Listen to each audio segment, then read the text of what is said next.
ସମସ୍ତଙ୍କୁ ଜୟ ଶ୍ରୀରାମ। ଆଶା କରୁଛି ଭଗବାନଙ୍କ କୃପାରୁ ସମସ୍ତେ ବହୁତ ଭଲ ଭାବରେ ଥିବେ। ଚାଲନ୍ତୁ ଆଜି ଶୁଣିବା ହନୁମାନଙ୍କ କୃପା ପାଇବାର ସବୁଠୁ ସରଳ ଏବଂ ଶ୍ରେଷ୍ଠ ମାଧ୍ୟମ। ତାପରେ ଶୁଣିବା ମନକୁ ଛୁଇଁଗଲା ଭଳି ଆଜିର ଅନୁଚିନ୍ତା। ତାହେଲେ ଚାଲନ୍ତୁ ଶୁଣିବା ହନୁମାନ ଚାଳିଶା ହନୁମାନଙ୍କ କୃପା ପାଇବାର ସବୁଠୁ ସରଳ ଏବଂ ଶ୍ରେଷ୍ଠ ମାଧ୍ୟମ। ହନୁମାନ ଚାଳିଶାର ପ୍ରୟୋଗ ଆମ ଜୀବନରେ ଏକ ସଠିକ୍ ଉପାୟ ଭାବେ କାମ କରିଥାଏ।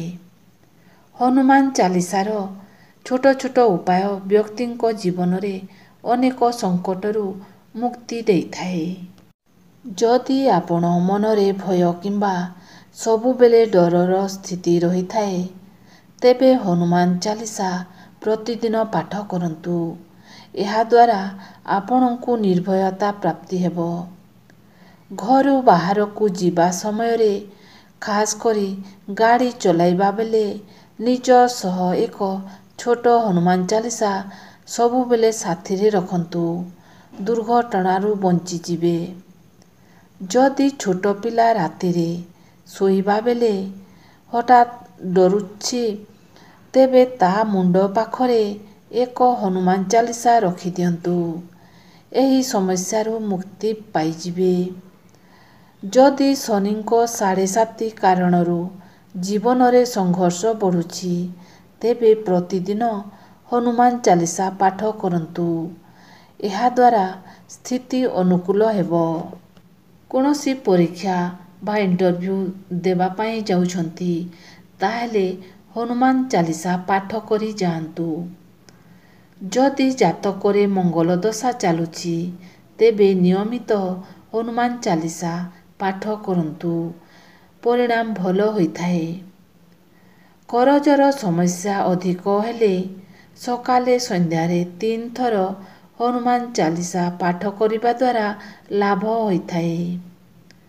ଯଦି ଆପଣଙ୍କ କୌଣସି ଜମି କିମ୍ବା ପ୍ରପର୍ଟି ବିକ୍ରି ହେଉନାହିଁ, ତେବେ ଘରେ ମାରୁତି ଯନ୍ତ୍ର ସ୍ଥାପିତ କରି ଏହା ସମ୍ମୁଖରେ ପ୍ରତିଦିନ ହନୁମାନ ଚାଳିଶା ପାଠ କରିବା ଦ୍ୱାରା ଭଲ ପରିଣାମ ମିଳିଥାଏ। ଶନିବାର ଦିନ ହେଉ କିମ୍ବା ମଙ୍ଗଳବାର ଦିନ ହେଉ, ହନୁମାନ ମନ୍ଦିର ଯାଇ ରାଶି ତଳରେ ଦୀପ ଜାଳନ୍ତୁ।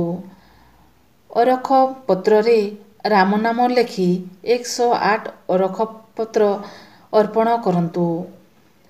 ତାପରେ ହନୁମାନଙ୍କର ପ୍ରିୟ ଫୁଲ ହେଲା ମନ୍ଦାର।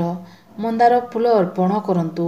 ଦେଖିବେ, ଶ୍ରଦ୍ଧା ଭକ୍ତି ସହିତ ଯଦି ହନୁମାନଙ୍କୁ ପୂଜା କରିବେ, ତାହେଲେ ହନୁମାନଙ୍କର ଆଶୀର୍ବାଦ ପାଇପାରିବେ। ଚାଲନ୍ତୁ ଏବେ ଶୁଣିବା ମନକୁ ଛୁଇଁଗଲା ଭଳି ଆଜିର ଅନୁଚିନ୍ତା।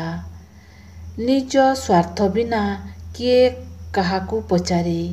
ଆଜିର ଦୁନିଆରେ ଗଛ ଯଦି ଶୁଖିଯାଏ, ପକ୍ଷୀ ବି ନିଜ ବସା ବାନ୍ଧିବା ଛାଡ଼ିଦିଏ। ଜୀବନରେ ଚାଲୁଥିବା ଖରାପ ସମୟର ଗୋଟିଏ ଭଲ ଗୁଣ ହେଉଛି, ଏହା ଦୁଃଖ ସିନା ଦିଏ, କିନ୍ତୁ ଏହାଦ୍ୱାରା କିଛି ଲୋକଙ୍କର ପ୍ରକୃତ ଚେହେରା ଜଣାପଡ଼ିଯାଏ। ତୁମେ କୌଣସି କାର୍ଯ୍ୟ କରିବାକୁ ନିଶ୍ଚୟ କଲେ ତାହା ତୁମେ କରିପାରିବ, କିନ୍ତୁ ଯଦି ପ୍ରଥମରୁ ଭାବିବ ଯେ ମୁଁ ଏହି କାମ କରିପାରିବି ନାହିଁ, ତେବେ ତୁମେ ଅସଫଳ ହୋଇଯିବ। ପାଣି ଭଳି ହୁଅନ୍ତୁ ଏବଂ ନିଜ ରାସ୍ତା ନିଜେ ତିଆରି କରନ୍ତୁ। ପଥର ହୋଇ ଅନ୍ୟ ରାସ୍ତାରେ ବାଧା ପ୍ରାପ୍ତ କରନ୍ତୁ ନାହିଁ। ଭୁଲ ଉପାୟ ଅବଲମ୍ବନ କରି ସଫଳ ହେବା ଅପେକ୍ଷା ଏହା ଭଲ ଯେ ସଠିକ୍ ମାର୍ଗରେ କାମ କରି ବିଫଳ ହେବା। ଯେଉଁମାନେ ଗୁଣବାନ ଏବଂ ସଚ୍ଚୋଟ ହୋଇଥାନ୍ତି, ସେମାନଙ୍କର ପରୀକ୍ଷା ମଧ୍ୟ ଜବରଦସ୍ତ ହୋଇଥାଏ। ସମ୍ପର୍କକୁ କେବେବି ଧନ ରତ୍ନରେ ମାପିବନି, କାରଣ ଆମ ଦୁଃଖରେ ସାଥ୍ ଦେଇଥିବା ଲୋକ ପ୍ରାୟତଃ ଗରିବ ହିଁ ହୋଇଥାନ୍ତି। କେହି ଭଲ ଦେଖାଯାଉଥିଲେ ତାକୁ ଭଲ ଭାବିବନି, କାରଣ ଆଜିର ମଣିଷ ଉପରକୁ ଭଲ ଦେଖାଯାନ୍ତି, କିନ୍ତୁ ଭିତରୁ ବହୁତ ଭୟଙ୍କର ହୋଇଥାନ୍ତି। ଶୀତ ସକାଳର କୁହୁଡ଼ି ବି ଆମକୁ ଏକ ଶିକ୍ଷା ଦିଏ।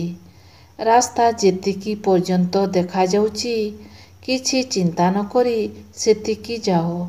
ସେଠି ପହଞ୍ଚିବା ପରେ ରାସ୍ତା ଆପେ ଆପେ ଦେଖାଯିବ। ଜୀବନରେ 4ଟି କଥା କେବେ ଭାଙ୍ଗ ନାହିଁ। ବିଶ୍ୱାସ, ସମ୍ପର୍କ, ହୃଦୟ ଏବଂ ପ୍ରତିଶ୍ରୁତି। କାରଣ ଏମାନେ ଯେବେ ଭାଙ୍ଗନ୍ତି ଶବ୍ଦ ହୁଏନି, ବହୁତ କଷ୍ଟ ହୁଏ। କଳା ଗୋରା, ସୁନ୍ଦର ଅସୁନ୍ଦର ମଣିଷର ପରିଚୟ ଦେଇନଥାଏ।